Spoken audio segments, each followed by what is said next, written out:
ਸਤਿ ਸ਼੍ਰੀ ਅਕਾਲ ਜੀ, ਮੈਂ ਹਾਂ ਹਰਜੋਤ ਕੌਰ ਤੇ ਤੁਸੀਂ ਵੇਖ ਰਹੇ ਹੋ ਪ੍ਰੋਗਰਾਮ ਖਬਰ ਪੜਤਾਲ। ਸਾਡੇ ਨਾਲ ਜੁੜੇ ਹੋਏ ਨੇ ਸੀਨੀਅਰ ਪੱਤਰਕਾਰ ਸੁਰਿੰਦਰ ਡੱਲਾ ਜੀ। ਬਹੁਤ-ਬਹੁਤ ਸਵਾਗਤ ਹੈ ਡੱਲਾ ਜੀ, ਸਤਿ ਸ਼੍ਰੀ ਅਕਾਲ।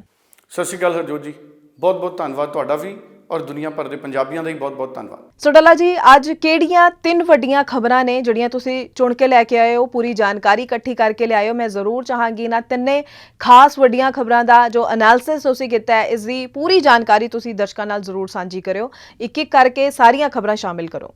ਹਰਜੋਤ ਜੀ, 3-4 ਵੱਡੀਆਂ ਖਬਰਾਂ ਨੇ, ਇੱਕ-ਇੱਕ ਕਰਕੇ ਮੈਂ ਇਹਨਾਂ ਸਾਰੀਆਂ ਖਬਰਾਂ ਦਾ ਐਨਾਲਿਸਿਸ ਕਰੂੰਗਾ। ਔਰ ਗੁਰਮੀਤ ਰਾਮ ਰਹੀਮ ਜਿਹੜਾ ਕਿ ਡੇਰਾ ਸਿਰਸਾ ਦਾ ਮੁਖੀ ਹੈ, ਉਹਦੀ ਪੈਰੋਲ ਇੱਕ ਵਾਰੀ ਫੇਰ ਆ ਸਕਦੀ ਹੈ ਕਿਉਂਕਿ ਸਾਲਾਨਾ ਸਮਾਗਮ ਹੈ ਜਿਹੜਾ ਡੇਰੇ ਦਾ, ਉਹ ਅਗਲੇ 1-2 ਦਿਨਾਂ ਦੇ ਵਿੱਚ ਹੋਣ ਵਾਲਾ ਹੈ। ਸੋ ਅਗਲੇ 1-2 ਦਿਨਾਂ ਦੇ ਵਿੱਚ ਹੀ ਗੁਰਮੀਤ ਰਾਮ ਰਹੀਮ ਨੂੰ ਇੱਕ ਵਾਰ ਫੇਰ ਤੋਂ ਪੈਰੋਲ ਮਿਲ ਸਕਦੀ ਹੈ। ਜਨਵਰੀ 'ਚ ਇਸ ਸਾਲ ਉਹ ਪੈਰੋਲ ਦੇ ਉੱਤੇ ਆਏ ਸੀ।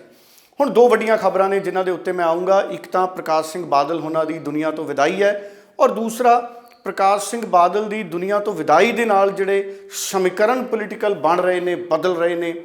ਕੀ ਅਕਾਲੀ ਬੀਜੇਪੀ ਦਾ ਗੱਠਜੋੜ ਨਵੇਂ ਸਿਰੇ ਤੋਂ ਹੋਏਗਾ? ਇਹ ਸਵਾਲ ਬੜਾ ਚਰਚਾ 'ਚ ਹੈ। ਜਲੰਧਰ ਜ਼ਮੀਨੀ ਚੋਣ 'ਤੇ ਪ੍ਰਕਾਸ਼ ਸਿੰਘ ਬਾਦਲ ਦੀ ਵਿਦਾਈ ਦਾ ਕੀ ਅਸਰ ਹੋਏਗਾ? ਹਮਦਰਦੀ ਦੇ ਰੂਪ ਦੇ ਵਿੱਚ ਕੀ ਅਕਾਲੀ ਦਲ ਨੂੰ ਫਾਇਦਾ ਮਿਲੇਗਾ?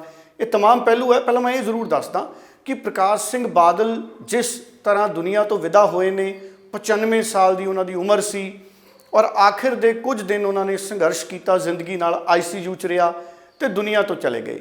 ਪਰ ਪ੍ਰਕਾਸ਼ ਸਿੰਘ ਬਾਦਲ ਦੀ ਇਸ ਦੁਨੀਆ ਤੋਂ ਵਿਦਾਈ ਨੇ ਸਿਆਸਤ ਦੇ ਵਿੱਚ ਵੀ ਇਹ ਇੱਕ ਨਵਾਂ ਸੁਨੇਹਾ ਖੜਾ ਕਰ ਦਿੱਤਾ, ਇੱਕ ਨਵਾਂ ਨੈਰੇਟਿਵ ਖੜਾ ਕਰ ਦਿੱਤਾ ਕਿ ਪ੍ਰਕਾਸ਼ ਸਿੰਘ ਬਾਦਲ ਨੇ, ਭਾਵੇਂ ਉਹਨਾਂ ਦੇ ਕਈ ਫੈਸਲੇ ਨੇ ਜਿਹੜੇ ਪ੍ਰਕਾਸ਼ ਸਿੰਘ ਬਾਦਲ ਦੇ ਉਹਨਾਂ 'ਤੇ ਸਵਾਲ ਹੋਣ, ਉਹ ਵਿਵਾਦਿਤ ਹੋਣ, ਪਰ ਜਿਸ ਤਰ੍ਹਾਂ ਦੀ ਪ੍ਰਕਾਸ਼ ਸਿੰਘ ਬਾਦਲ ਨੇ ਆਪਣੀ ਸ਼ੈਲੀ ਬਣਾਈ ਜ਼ਿੰਦਗੀ ਦੀ, ਜਿਸ ਤਰ੍ਹਾਂ ਨਾਲ ਪ੍ਰਕਾਸ਼ ਸਿੰਘ ਬਾਦਲ ਨੇ ਦੇਸ਼ ਵਿਦੇਸ਼ ਦੇ ਵੱਡੇ ਲੀਡਰਾਂ ਨਾਲ ਨਿਜਤਾ ਬਣਾਈ, ਵਿਚਾਰਾਂ ਦੀ ਸਾਂਝ ਬਣਾਈ, ਔਰ ਮਿੱਠੇ ਬੋਲਣ ਵਾਲੇ ਪ੍ਰਕਾਸ਼ ਸਿੰਘ ਬਾਦਲ, ਨੀਵੇਂ ਰਹਿ ਕੇ ਗੱਲ ਕਰਨ ਵਾਲੇ, ਸਧਾਰਨ ਸ਼ਬਦਾਂ ਦੇ ਵਿੱਚ ਕਿਹਾ ਜਾਵੇ ਤਾਂ ਉਹਨਾਂ ਦੀ ਭਾਸ਼ਾ 'ਚ ਕੋਈ ਕੜੱਤਨ, ਕੋਈ ਤਲਖੀ ਨਹੀਂ ਸੀ।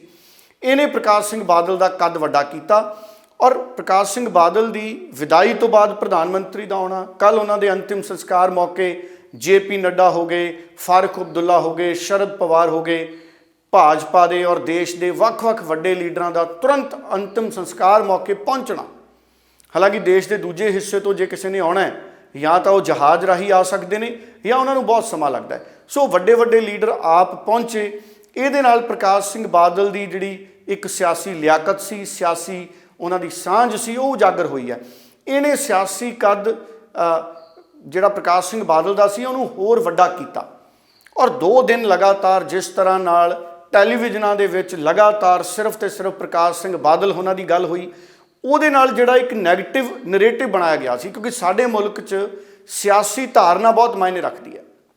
ਲਗਾਤਾਰ ਪਿਛਲੇ ਕੁਝ ਵਕਤ ਤੋਂ ਇਹ ਧਾਰਨਾ ਬਣਾਈ ਗਈ ਸੀ ਕਿ ਅਕਾਲੀ ਦਲ ਦੇ ਰਾਜ 'ਚ ਨਸ਼ੇ ਜ਼ਿਆਦਾ ਫੈਲੇ, ਪੈਦਾ ਹੋਏ, ਅਕਾਲੀ ਦਲ ਨੇ ਪੰਜਾਬ ਦਾ ਕੁਝ ਨਹੀਂ ਸੰਵਾਰਿਆ, ਬੇਅਦਬੀ ਵਰਗੇ ਮਾਮਲੇ ਸੀ, ਪ੍ਰਕਾਸ਼ ਸਿੰਘ ਬਾਦਲ ਨਜਿੱਠ ਨਹੀਂ ਸਕੇ। ਠੀਕ ਹੈ, ਉਹ ਨਜਿੱਠ ਨਹੀਂ ਸਕੇ, ਲੇਕਿਨ ਉਹ ਧਾਰਨਾ ਇਹ ਬਣਾਤੀ ਵੀ ਅਕਾਲੀ ਦਲ ਇਹਦੇ ਲਈ ਜ਼ਿੰਮੇਦਾਰ ਸੀ। ਸੋ ਕਈ ਨਾਪੱਖੀ ਨੈਰੇਟਿਵ ਜਿਹੜੇ ਅਕਾਲੀ ਦਲ ਲਈ ਬਣੇ ਸੀ, ਉਹ ਇਸ 2 ਦਿਨ ਦੇ ਵਿੱਚ ਪ੍ਰਕਾਸ਼ ਸਿੰਘ ਬਾਦਲ ਦੀਆਂ ਜ਼ਿੰਦਗੀ ਦੀਆਂ ਜਿਹੜੀਆਂ ਪ੍ਰਾਪਤੀਆਂ ਸੀ, ਉਹ ਜਦੋਂ ਟੈਲੀਵਿਜ਼ਨ 'ਤੇ ਹਾਵੀ ਹੋਈਆਂ, ਦੇਸ਼ ਦੁਨੀਆ ਦੇ ਲੋਕਾਂ ਨੇ ਸੋਸ਼ਲ ਮੀਡੀਆ 'ਤੇ, ਟੈਲੀਵਿਜ਼ਨਾਂ 'ਤੇ ਸਿਰਫ ਪ੍ਰਕਾਸ਼ ਸਿੰਘ ਬਾਦਲ ਬਾਰੇ ਸੁਣਿਆ, ਪ੍ਰਕਾਸ਼ ਸਿੰਘ ਬਾਦਲ ਦੀ ਸ਼ਖਸੀਅਤ ਬਾਰੇ ਸੁਣਿਆ। ਦੁਨੀਆ 'ਚ ਇੱਕ ਵਾਰ ਫਿਰ ਲੋਕਾਂ ਨੂੰ ਇਹ ਪਤਾ ਲੱਗਿਆ ਕਿ ਮੁਫਤ ਬਿਜਲੀ ਕਿਸਾਨਾਂ ਨੂੰ ਸਭ ਤੋਂ ਪਹਿਲਾਂ ਪ੍ਰਕਾਸ਼ ਸਿੰਘ ਬਾਦਲ ਨੇ ਦਿੱਤੀ ਸੀ। ਸੋ 0 ਬਿੱਲ ਕਿਸਾਨੀ ਦੇ ਪ੍ਰਕਾਸ਼ ਸਿੰਘ ਬਾਦਲ ਲਾ ਗਏ ਸੀ। ਆਟਾ ਦਾਲ ਯੋਜਨਾ ਪ੍ਰਕਾਸ਼ ਸਿੰਘ ਬਾਦਲ ਨੇ ਪੰਜਾਬ 'ਚ ਸਭ ਤੋਂ ਪਹਿਲਾਂ ਸ਼ੁਰੂ ਕੀਤੀ। ਭਾਈ ਕਨ੍ਹਈਆ ਜੀ ਸਿਹਤ ਬੀਮਾ ਕਾਰਡ ਸ਼ੁਰੂ ਕੀਤੇ, ਸ਼ਗਨ ਸਕੀਮ ਸ਼ੁਰੂ ਕੀਤੀ, ਔਰ ਬਹੁਤ ਸਾਰੀਆਂ ਇਸ ਤਰ੍ਹਾਂ ਦੀਆਂ ਜਿਹੜੀਆਂ ਯੋਜਨਾਵਾਂ ਸੀ ਜਿਹਦੇ ਲਈ ਪ੍ਰਕਾਸ਼ ਸਿੰਘ ਬਾਦਲ ਨੂੰ ਸਿਹਰਾ ਜਾਂਦਾ ਸੀ। ਔਰ ਹੁਣ ਇਹ ਅੱਜ ਦੇ ਸਮੇਂ ਦੇ ਵਿੱਚ ਇਹ ਧਾਰਨਾ ਦੇ ਉਲਟ ਗੱਲਾਂ ਕੀਤੀਆਂ ਜਾ ਰਹੀਆਂ ਸੀ। ਪਰ 2 ਦਿਨਾਂ ਦੇ ਵਿੱਚ ਪ੍ਰਕਾਸ਼ ਸਿੰਘ ਬਾਦਲ ਦੀ ਵਿਦਾਈ ਤੋਂ ਬਾਅਦ ਉਹਨਾਂ ਦੇ ਚੰਗੇ ਕੰਮ ਨੇ ਜਿਹੜੇ ਇੱਕ ਵਾਰੀ ਫਿਰ ਦੁਨੀਆ ਦੇ ਸਾਹਮਣੇ ਆਏ ਨੇ। ਉਹਦੇ ਨਾਲ ਨਰਿੰਦਰ ਮੋਦੀ ਦਾ ਆਉਣਾ, BJP ਦਾ ਆਉਣਾ, ਔਰ ਮੈਂ ਅਖਬਾਰਾਂ 'ਚ ਇਹ ਕਿਆਸ ਸ਼ੁਰੂ ਹੋ ਗਏ ਅਖਬਾਰਾਂ 'ਚ ਹਰਜੋਤ ਜੀ ਵੀ ਕੀ ਭਾਜਪਾ ਤੇ ਅਕਾਲੀ ਦਲ ਦਾ ਦੁਬਾਰਾ ਗੱਠਜੋੜ ਹੋਏਗਾ?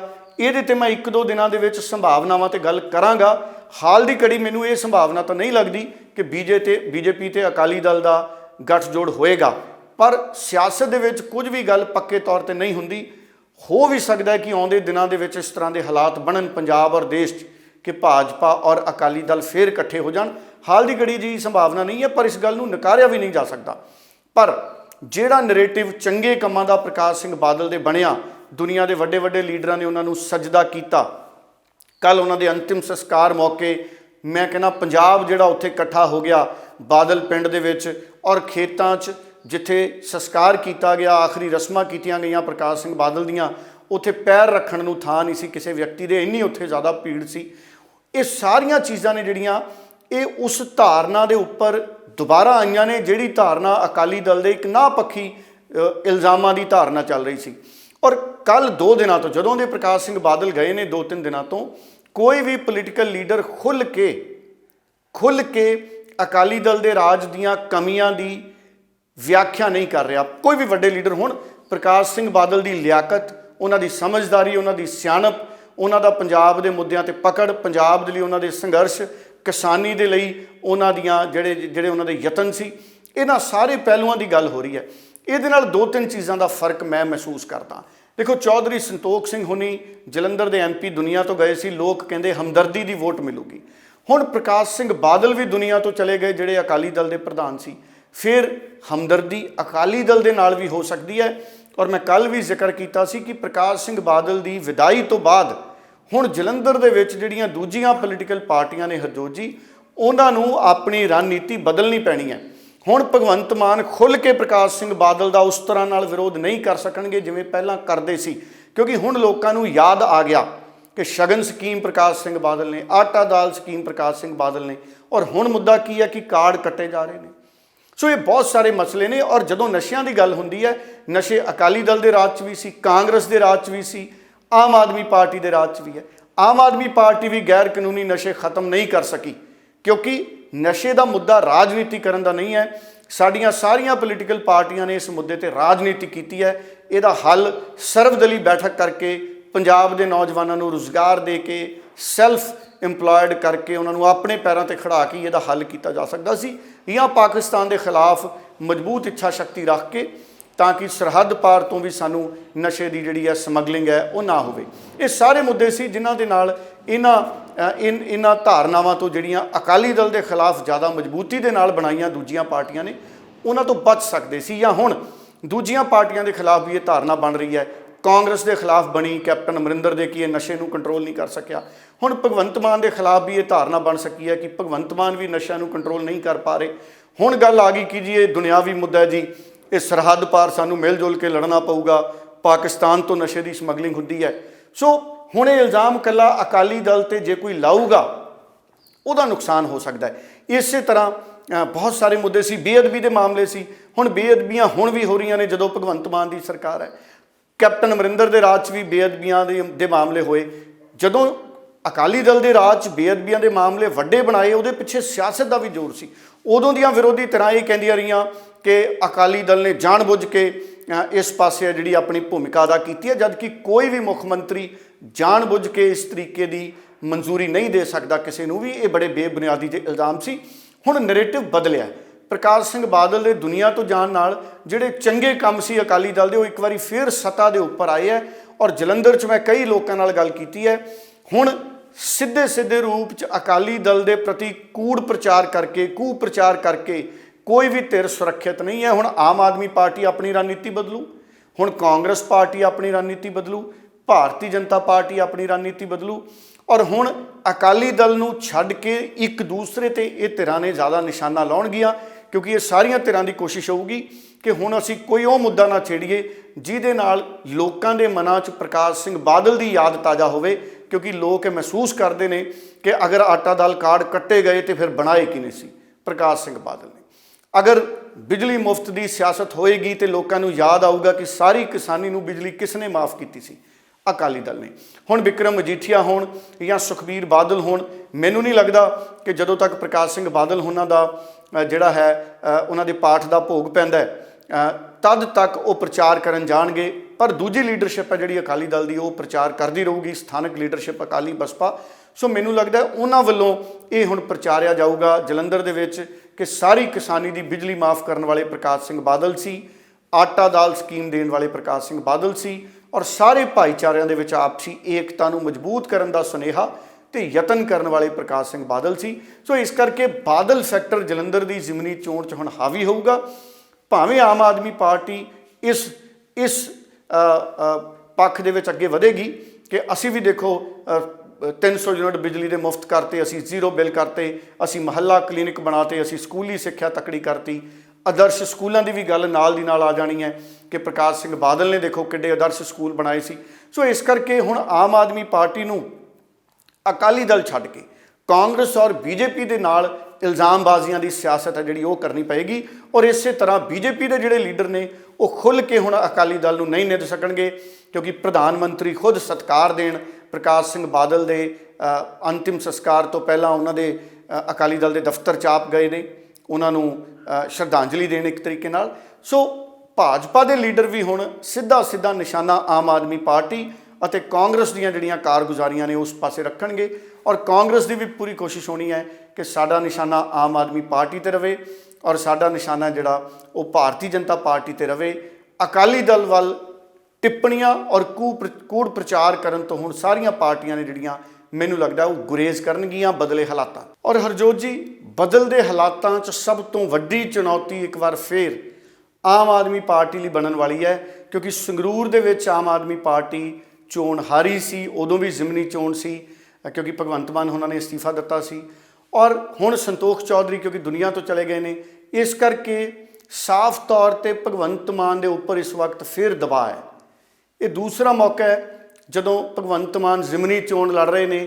ਕੀ ਆਮ ਆਦਮੀ ਪਾਰਟੀ ਜਲੰਧਰ ਦੀ ਸੀਟ ਬਰਕਰਾਰ ਰੱਖ ਸਕੇਗੀ? ਇਹ ਸਭ ਤੋਂ ਵੱਡਾ ਦਬਾਅ ਹੈ।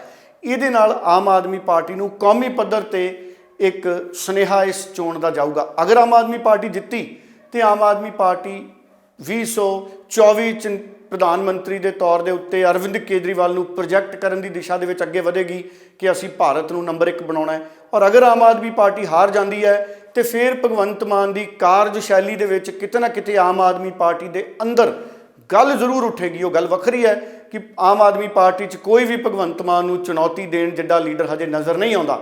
ਹੋ ਸਕਦਾ ਅੰਦਰ ਖਾਤੇ ਕੋਈ ਅਜਿਹੀ ਧਾਰਨਾ ਹੋਵੇ ਕਿ ਭਗਵੰਤ ਮਾਨ ਅਗਰ ਦੂਸਰੀ ਵਾਰ ਲਗਾਤਾਰ ਹਾਰਦੇ ਨੇ ਤੇ ਉਹਨਾਂ ਦੇ ਖਿਲਾਫ ਕੋਈ ਅੰਦਰ ਖਾਤੇ ਜ਼ਰੂਰ ਕੋਈ ਗੱਲ ਉੱਠ ਸਕਦੀ ਹੈ ਕਿ ਭਗਵੰਤ ਮਾਨ ਕਿਉਂ ਨਹੀਂ ਜ਼ਿਮਨੀ ਚੋਣਾਂ ਜਿੱਤ ਸਕੇ। ਪਰ ਭਗਵੰਤ ਮਾਨ ਪੂਰਾ ਜ਼ੋਰ ਇਸ ਵਕਤ ਲਾਉਣਗੇ, ਹਰ ਸਿਆਸੀ ਦਾ ਖੇਡਣਗੇ। ਔਰ ਇਹ ਵੀ ਚਰਚਾਵਾਂ ਨੇ ਕਿ ਆਮ ਆਦਮੀ ਪਾਰਟੀ ਹੁਣ ਜਲੰਧਰ ਨੂੰ ਲੈ ਕੇ ਆਪਣੀ ਰਣਨੀਤੀ ਬਦਲ ਰਹੀ ਹੈ, ਕਿਉਂਕਿ ਹੁਣ ਤੱਕ ਆਮ ਆਦਮੀ ਪਾਰਟੀ ਕਾਂਗਰਸ ਔਰ ਅਕਾਲੀ ਦਲ 'ਤੇ ਜ਼ਿਆਦਾ ਨਿਸ਼ਾਨੇ ਵਿੰਨ ਰਹੀ ਸੀ ਕਿ ਇਹ ਦੋਵੇਂ ਮਿਲੇ ਹੋਏ ਸੀ, ਇਹਨਾਂ ਨੇ ਦੋਵਾਂ ਨੇ ਸੂਬੇ ਦਾ ਕੁਝ ਨਹੀਂ ਸੰਵਾਰਿਆ। ਸੋ ਹੁਣ ਆਮ ਆਦਮੀ ਪਾਰਟੀ ਮੈਨੂੰ ਲੱਗਦਾ ਰਣਨੀਤੀ ਬਦਲੇਗੀ। ਦੇਖਣ ਵਾਲੀ ਗੱਲ ਇਹ ਰਹੇਗੀ ਕਿ ਆਮ ਆਦਮੀ ਪਾਰਟੀ ਅਰਵਿੰਦ ਕੇਜਰੀਵਾਲ ਨੂੰ ਚੋਣ ਮੈਦਾਨ 'ਚ ਉਤਾਰੇਗੀ। ਹਾਲੇ ਤੱਕ ਅਰਵਿੰਦ ਕੇਜਰੀਵਾਲ 2-3 ਵਾਰ ਖੁੱਲ੍ਹ ਕੇ ਜਲੰਧਰ ਦੇ ਵਿੱਚ ਪਿਛਲੇ ਦਿਨਾਂ ਦੇ ਵਿੱਚ ਗੇੜਾ ਲਾ ਕੇ ਗਏ ਨੇ, ਚੋਣਾਂ ਤੋਂ ਪਹਿਲਾਂ ਜਾਂ ਚੋਣਾਂ ਤੋਂ ਬਾਅਦ। ਪਰ ਕੀ ਲਗਾਤਾਰ 2-4 ਦਿਨ ਦਾ ਪ੍ਰੋਗਰਾਮ ਭਗਵੰਤ ਮਾਨ ਦਾ ਜਲੰਧਰ ਦੇ ਵਿੱਚ ਆਮ ਆਦਮੀ ਪਾਰਟੀ ਲੈ ਕੇ ਆਏਗੀ? ਕੀ ਰਾਘਵ ਚੱਡਾ ਨੂੰ ਆਮ ਆਦਮੀ ਪਾਰਟੀ ਪੰਜਾਬ 'ਚ ਲੈ ਕੇ ਆਏਗੀ? ਅਸੀਂ ਇਹ ਵੇਖ ਰਹੇ ਹਾਂ ਕਿ ਪਿਛਲੇ ਕੁਝ ਸਮੇਂ ਤੋਂ ਜਦੋਂ ਤੋਂ ਗੁਜਰਾਤ ਚੋਣਾਂ ਦੇ ਵਿੱਚ ਰਾਘਵ ਚੱਡਾ ਸਰਗਰਮ ਹੋਏ, ਉਸ ਤੋਂ ਬਾਅਦ ਰਾਘਵ ਚੱਡਾ ਹੁਣੀ ਸਿੱਧੇ ਤੌਰ 'ਤੇ ਪੰਜਾਬ ਦੇ ਵਿੱਚ ਉਹਨਾਂ ਦਾ ਦਖਲ ਨਜ਼ਰ ਨਹੀਂ ਆਉਂਦਾ। ਹਾਲਾਂਕਿ ਪਾਰਟੀ ਦੇ ਵੱਡੇ ਲੀਡਰ ਹੋਣ ਕਰਕੇ ਜ਼ਰੂਰ ਆਮ ਆਦਮੀ ਪਾਰਟੀ 'ਚ ਉਹਨਾਂ ਦਾ ਦਖਲ ਹੈ, ਪੰਜਾਬ ਦੀ ਸਰਕਾਰ 'ਚ ਵੀ ਉਹਨਾਂ ਦਾ ਦਖਲ ਹੈ, ਪਰ ਖੁੱਲ੍ਹਾ ਸਿੱਧਾ ਦਖਲ ਜਿਹੜਾ ਨਜ਼ਰ ਆਉਂਦਾ ਹੋਵੇ।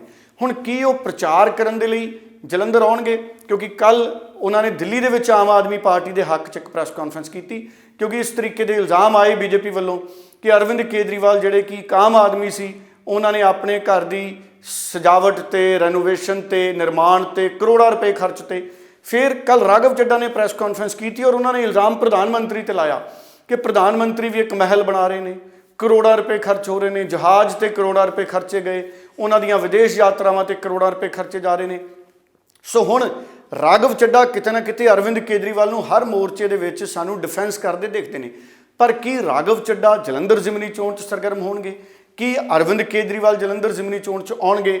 ਜਾਂ ਪ੍ਰਕਾਸ਼ ਸਿੰਘ ਬਾਦਲ ਦੀ ਦੁਨੀਆ 'ਚ ਵਿਦਾਈ ਤੋਂ ਬਾਅਦ ਦੂਜੀਆਂ ਪੋਲੀਟੀਕਲ ਪਾਰਟੀਆਂ ਦੇ ਵੱਡੇ ਲੀਡਰ ਇਸ ਜਲੰਧਰ ਜ਼ਿਮਨੀ ਚੋਣ ਤੋਂ ਦੂਰੀ ਬਣਾਉਣਗੇ?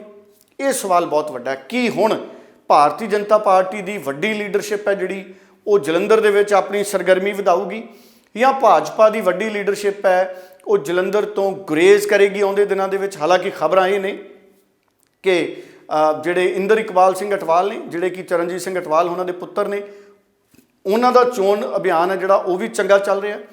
ਬਹੁਤ ਪਿੰਡਾਂ ਦੇ ਵਿੱਚ ਵੀ ਉਹਨਾਂ ਨੂੰ ਕਾਫੀ ਸੰਭਾਵਨਾਵਾਂ ਨਜ਼ਰ ਆ ਰਹੀਆਂ ਨੇ। ਪਿੰਡਾਂ ਦੇ ਵਿੱਚ ਉਹਨਾਂ ਨੂੰ ਕਾਫੀ ਸਮਰਥਨ ਮਿਲ ਰਿਹਾ। ਚੋਣ ਜਲਸੇ ਰੈਲੀਆਂ ਦੇ ਵਿੱਚ ਵੱਡੀ ਗਿਣਤੀ 'ਚ ਲੋਕ ਆ ਰਹੇ ਨੇ।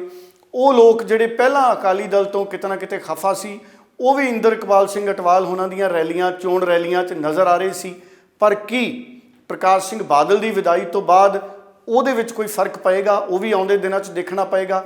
ਪਰ ਇੰਦਰ ਇਕਬਾਲ ਸਿੰਘ ਅਟਵਾਲ ਦੀ ਚੋਣ ਮੁਹਿੰਮ ਭਖ ਰਹੀ ਹੈ ਔਰ ਬੀਜੇਪੀ ਇਸ ਰਣਨੀਤੀ ਤੇ ਵੀ ਕੰਮ ਕਰ ਰਹੀ ਹੈ ਕਿ ਯੋਗੀ ਆਦਿੱਤਿਆਨਾਥ ਨੂੰ ਪੰਜਾਬ ਲਿਆਇਆ ਜਾਵੇ। ਉਹਦੇ ਪਿੱਛੇ ਦੋ ਵੱਡੇ ਕਾਰਨ ਨੇ। ਇੱਕ ਤਾਂ ਕਿਉਂਕਿ ਪੰਜਾਬ ਦੇ ਵਿੱਚ ਜਲੰਧਰ ਵੀ ਉਦਯੋਗਿਕ ਸ਼ਹਿਰ ਹੈ, ਲਗਾਤਾਰ ਲੁਧਿਆਣਾ ਔਰ ਜਲੰਧਰ ਵਰਗੇ ਜਿਹੜੇ ਉਦਯੋਗਿਕ ਸ਼ਹਿਰ ਨੇ, ਇਹਨਾਂ ਦੇ ਜਿਹੜੇ ਵੱਡੇ ਵੱਡੇ ਉਦਯੋਗਪਤੀ ਨੇ ਕਿਤੇ ਨਾ ਕਿਤੇ ਯੂਪੀ ਸਰਕਾਰ ਨਾਲ ਸੰਪਰਕ 'ਚ ਨੇ। ਪਿੱਛੇ ਜੇ ਉਹ ਆਦਿੱਤਿਆਨਾਥ ਯੋਗੀ ਦੇ ਨਾਲ ਯੂਪੀ 'ਚ ਮੀਟਿੰਗਾਂ ਵੀ ਕਰਕੇ ਆਏ। ਯੂਪੀ ਦੇ ਵਿੱਚ ਡਿਵੈਲਪਮੈਂਟ ਬਹੁਤ ਜ਼ਿਆਦਾ ਹੋ ਰਹੀ ਹੈ। ਯੂਪੀ ਦੇ ਵਿੱਚ 3.25 ਲੱਖ ਕਰੋੜ ਦੀ ਇਨਵੈਸਟਮੈਂਟ ਦੀ ਗੱਲ ਹੋ ਰਹੀ ਹੈ ਹਰ ਸਾਲ, ਜਦ ਕਿ ਪੰਜਾਬ 'ਚ ਅਸੀਂ 40-50 ਹਜ਼ਾਰ ਕਰੋੜ ਦੀ ਇਨਵੈਸਟਮੈਂਟ ਦੇ ਵਾਅਦਿਆਂ ਤੇ ਖੜੇ ਹਾਂ ਜਾਂ ਐਲਾਨਾਂ ਤੇ ਖੜੇ ਹਾਂ। ਸੋ ਪ੍ਰੋਗਰੈਸਿਵ ਪੰਜਾਬ 'ਚ ਵੀ ਹੋਇਆ ਪਿੱਛੇ ਜੇ, ਪਰ ਕੀ ਇਨਵੈਸਟਮੈਂਟ ਜ਼ਮੀਨ ਤੇ ਸਾਨੂੰ ਹੁੰਦੀ ਨਜ਼ਰ ਆ ਰਹੀ ਹੈ? ਯੂਪੀ ਪੰਜਾਬ ਦੇ ਮੁਕਾਬਲੇ ਬਹੁਤ ਅੱਗੇ ਵਧਦਾ ਸਾਨੂੰ ਨਜ਼ਰ ਆ ਰਿਹਾ ਹੈ ਔਰ ਜਿਹੜੀ ਯੂਪੀ ਦੀ ਆਰਥਿਕਤਾ ਉਹ ਵੀ ਪੰਜਾਬ ਨਾਲੋਂ ਤਕੜੀ ਹੋਈ ਹੈ ਪਿਛਲੇ 4-5 ਸਾਲਾਂ 'ਚ ਜਦੋਂ ਤੋਂ ਯੋਗੀ ਆਦਿੱਤਿਆਨਾਥ ਆਏ ਨੇ। ਸੋ ਨਰਿੰਦਰ ਮੋਦੀ ਪ੍ਰਧਾਨ ਮੰਤਰੀ ਜਦੋਂ ਗੁਜਰਾਤ ਦੇ ਮੁੱਖ ਮੰਤਰੀ ਸੀ, ਜਿਸ ਤਰ੍ਹਾਂ ਦੀ ਬ੍ਰਾਂਡ ਵੈਲਿਊ ਉਹਨਾਂ ਨੇ ਸਮਾਜਿਕ ਜਿਹੜੀ ਧਾਰਨਾ ਗੁਜਰਾਤ ਬਾਰੇ ਬਣਾਈ, ਉਸੇ ਤਰ੍ਹਾਂ ਦੀ ਸਮਾਜਿਕ ਧਾਰਨਾ ਯੋਗੀ ਆਦਿੱਤਿਆਨਾਥ ਉੱਤਰ ਪ੍ਰਦੇਸ਼ ਬਾਰੇ ਬਣਾਉਣ 'ਚ ਕਾਮਯਾਬ ਹੋਏ ਨੇ। ਸੋ ਹੁਣ ਉੱਤਰ ਪ੍ਰਦੇਸ਼ ਕਾਫੀ ਡਿਵੈਲਪ ਹੁੰਦਾ ਸੂਬਾ ਨਜ਼ਰ ਆਉਂਦਾ ਹੈ, ਲਾਅ ਐਂਡ ਆਰਡਰ ਪੱਖੋਂ ਚੰਗਾ ਸੂਬਾ ਨਜ਼ਰ ਆਉਂਦਾ ਹੈ, ਜਦਕਿ ਪੰਜਾਬ 'ਚ ਲਾਅ ਐਂਡ ਆਰਡਰ ਪਿਛਲੇ ਕਾਫੀ ਸਮੇਂ ਤੋਂ ਕੁਐਸਚਨ 'ਚ ਹੈ। ਵਿਰੋਧੀ ਪਾਰਟੀਆਂ ਲਗਾਤਾਰ ਮੁੱਦਾ ਲਾਅ ਐਂਡ ਆਰਡਰ ਨੂੰ ਬਣਾ ਰਹੀਆਂ ਨੇ। ਅੰਮ੍ਰਿਤਪਾਲ ਵਰਗੇ ਮਾਮਲੇ ਅਸੀਂ ਪੰਜਾਬ ਦੇ ਵਿੱਚ ਦੇਖੇ ਨੇ ਕਿ ਉਹਨਾਂ ਨੂੰ ਹੋਰ ਚੰਗੇ ਤਰੀਕੇ ਨਾਲ ਹੈਂਡਲ ਕੀਤਾ ਜਾ ਸਕਦਾ ਸੀ, ਉਸ ਤਰੀਕੇ ਨਾਲ ਨਹੀਂ ਹੈਂਡਲ ਕੀਤਾ ਗਿਆ। ਭਾਵੇਂ ਹੁਣ ਗ੍ਰਿਫਤਾਰੀ ਹੋ ਗਈ ਤੇ ਸਰਕਾਰ ਇਹਨੂੰ ਆਪਣੀ ਕਾਮਯਾਬੀ ਦੱਸ ਰਹੀ ਹੈ, ਪਰ ਸਿੱਖ ਭਾਈਚਾਰੇ ਦਾ ਕਿਤੇ ਨਾ ਕਿਤੇ ਅਕਸ ਕੌਮੀ ਮੀਡੀਆ ਦੇ ਇੱਕ ਹਿੱਸੇ ਨੇ ਇਸ ਆਪਰੇਸ਼ਨ ਦੇ ਤਹਿਤ, ਅੰਮ੍ਰਿਤਪਾਲ ਦੀ ਗ੍ਰਿਫਤਾਰੀ ਦੇ ਆਪਰੇਸ਼ਨ ਦੇ ਤਹਿਤ ਵਿਗਾੜਿਆ। ਉਹਦੇ ਨਾਲ ਵੀ ਪੰਜਾਬ ਦੇ ਲੋਕਾਂ ਦੇ ਮਨ ਦੇ ਵਿੱਚ ਕਾਫੀ ਜ਼ਿਆਦਾ ਦਾਪੱਖੀ ਵਿਚਾਰ ਨੇ ਸਿਚੁਏਸ਼ਨ ਨੂੰ ਹੈਂਡਲ ਕਰਨ ਦੀ ਦਿਸ਼ਾ ਦੇ ਵਿੱਚ। ਸੋ ਯੋਗੀ ਆਦਿੱਤਿਆਨਾਥ ਨੂੰ ਵੀ ਭਾਰਤੀ ਜਨਤਾ ਪਾਰਟੀ ਲੈ ਕੇ ਆਉਣਾ ਚਾਹੁੰਦੀ ਹੈ ਪ੍ਰਚਾਰ 'ਚ। ਅਗਰ ਯੋਗੀ ਆਦਿੱਤਿਆਨਾਥ 2-3 ਦਿਨ ਦਾ ਪ੍ਰਚਾਰ ਵੀ ਕਰਕੇ ਜਾਂਦੇ ਨੇ ਜਲੰਧਰ 'ਚ ਭਾਰਤੀ ਜਨਤਾ ਪਾਰਟੀ ਦੇ ਲਈ, ਉਹਦੇ ਨਾਲ ਜਿਹੜਾ ਇਹ ਮੁਕਾਬਲਾ ਹੈ ਹੋਰ ਫਸਮਾ ਹੋ ਜਾਣਾ ਹੈ। ਹਾਲਾਂਕਿ ਹੁਣ ਇਹ ਮੁਕਾਬਲਾ ਹੋਰ ਫਸਮਾ ਹੋ ਗਿਆ। ਕਾਂਗਰਸ ਔਰ ਆਮ ਆਦਮੀ ਪਾਰਟੀ ਦਾ ਦਾਅਵਾ ਸੀ ਕਿ ਇਹ ਸਾਡੇ 'ਚ ਹੀ ਹੈ ਮੁਕਾਬਲਾ, ਪਰ ਮੁਕਾਬਲਾ 4-5 ਧਿਰਾਂ 'ਚ ਹੈ। ਮੈਂ ਸਿੱਧੀਆਂ 4 ਧਿਰਾਂ ਲਵਾਂ, ਅਕਾਲੀ ਦਲ ਬਸਪਾ ਇੱਕ ਧਿਰ ਹੈ, ਕਾਂਗਰਸ ਦੂਜੀ ਧਿਰ ਹੈ, ਆਮ ਆਦਮੀ ਪਾਰਟੀ ਤੀਜੀ ਧਿਰ ਹੈ ਔਰ ਬੀਜੇਪੀ ਚੌਥੀ ਧਿਰ ਹੈ। ਇਹ 4 ਧਿਰਾਂ 'ਚ ਮੁਕਾਬਲਾ ਹੈ। ਇਹਨਾਂ 'ਚ ਕੋਈ ਵੀ ਧਿਰ ਨੰਬਰ 1 ਤੇ ਆ ਸਕਦੀ ਹੈ। ਜਿਸ ਤਰ੍ਹਾਂ ਦਾ ਸਿਆਸੀ ਮਾਹੌਲ ਉਲਟ ਫੇਰ ਵਾਲਾ ਬਣ ਰਿਹਾ ਹੈ, ਆਏ ਦਿਨ ਜਿਹੜੇ ਚੋਣ ਦ੍ਰਿਸ਼ ਨੇ, ਚੋਣ ਸਮੀਕਰਨ ਨੇ ਜਿਹੜੇ ਬਦਲ ਰਹੇ ਨੇ। ਸੋ ਅਗਰ ਯੋਗੀ ਆਦਿੱਤਿਆਨਾਥ ਨੂੰ ਭਾਰਤੀ ਜਨਤਾ ਪਾਰਟੀ ਲੈ ਕੇ ਆਉਂਦੀ ਹੈ, ਉਹਦੇ ਨਾਲ ਜਿਹੜਾ ਚੋਣ ਪ੍ਰਚਾਰ ਨੂੰ ਹੁੰਗਾਰਾ ਹੋਰ ਵੱਧ ਸਕਦਾ ਹੈ। ਹਾਲਾਂਕਿ ਦੂਜੇ ਪਾਸੇ ਇਹ ਦੇਖਣ ਵਾਲੀ ਗੱਲ ਹੈ ਕਿ ਪ੍ਰਿੰਕਾ ਗਾਂਧੀ ਜਾਂ ਰਾਹੁਲ ਗਾਂਧੀ ਜਲੰਧਰ ਦੇ ਵਿੱਚ ਆਉਣਗੇ, ਕਿ ਉਹ ਦੋਵੇਂ 4-5 ਦਿਨ ਇੱਥੇ ਚੋਣ ਪ੍ਰਚਾਰ ਕਰਕੇ ਜਾਣਗੇ ਜਾਂ ਨਹੀਂ। ਸਵਾਲ ਇਸ ਕਰਕੇ ਵੀ ਖੜਾ ਹੁੰਦਾ ਹੈ ਕਿ ਚੌਧਰੀ ਸੰਤੋਖ ਸਿੰਘ ਜਦੋਂ ਦੁਨੀਆ ਤੋਂ ਗਏ ਤੇ ਉਹ ਰਾਹੁਲ ਗਾਂਧੀ ਦੇ ਨਾਲ ਭਾਰਤ ਜੋੜੋ ਯਾਤਰਾ ਦੇ ਵਿੱਚ ਪੈਦਲ ਚੱਲ ਰਹੇ ਸੀ। ਹੁਣ ਇੱਕ ਵਿਅਕਤੀ ਜਿਹੜਾ ਦੁਨੀਆ ਤੋਂ ਚਲਿਆ ਗਿਆ ਰਾਹੁਲ ਗਾਂਧੀ ਦੇ ਨਾਲ ਤੁਰਦਾ ਭਾਰਤ ਜੋੜੋ ਯਾਤਰਾ 'ਚ, ਕੀ ਰਾਹੁਲ ਗਾਂਧੀ ਉਸ ਸੀਟ ਤੇ ਉਹਦੀ ਧਰਮ ਪਤਨੀ ਦੇ ਹੱਕ 'ਚ, ਆਪਣੀ ਹੀ ਪਾਰਟੀ ਦੇ ਉਮੀਦਵਾਰ ਦੇ ਹੱਕ 'ਚ ਪ੍ਰਚਾਰ ਕਰਨ ਲਈ ਆਉਣਗੇ? ਹੁਣ ਪ੍ਰਿੰਕਾ ਗਾਂਧੀ ਔਰ ਰਾਹੁਲ ਗਾਂਧੀ ਦੇ ਉੱਤੇ ਵੀ ਨਜ਼ਰਾਂ ਸਾਰਿਆਂ ਦੀਆਂ ਟਿਕੀਆਂ। ਕਾਂਗਰਸੀ ਲੀਡਰ ਉਹਨਾਂ ਨੂੰ ਬੁਲਾਉਣਾ ਚਾਹੁੰਦੇ ਨੇ। ਉਹ 3-4 ਦਿਨ ਲਈ ਪ੍ਰਚਾਰ ਕਰਨ ਆਉਣਗੇ ਜਾਂ ਇੱਕ ਅੱਧੀ ਰੈਲੀ ਕਰਕੇ ਚਲੇ ਜਾਣਗੇ, ਇਹਦੇ ਉੱਪਰ ਵੀ ਬਹੁਤ ਕੁਝ ਨਿਰਭਰ ਕਰਦਾ ਹੈ। ਸੋ ਬਹੁਤ ਵੱਡੇ ਦ੍ਰਿਸ਼ ਨੇ ਜਿਹੜੇ ਸਿਆਸਤ ਦੇ ਬਣ ਰਹੇ ਨੇ। ਕੀ ਹੋਰ ਵੱਡੇ ਆਗੂ ਆਉਣਗੇ ਇਹਨਾਂ ਚੋਣਾਂ 'ਚ ਜਾਂ ਦੂਰ ਰਹਿਣਗੇ?